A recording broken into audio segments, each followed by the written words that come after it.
শ্রীকৃষ্ণের মৃত্যু কিভাবে হয়েছিল?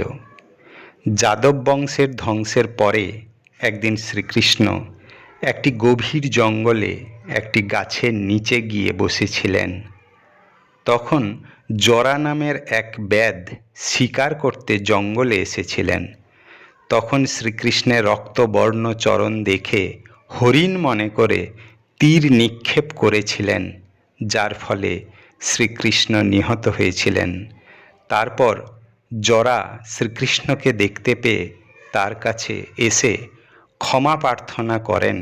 তখন শ্রীকৃষ্ণ বলেন যে তার পূর্বজন্মের কর্মের ফলে জন্য তিনি জরার হাতে নিহত হন, কারণ জরা পূর্বজন্মে বানর রাজ বালি ছিলেন আর তখন তিনি শ্রীরাম ছিলেন।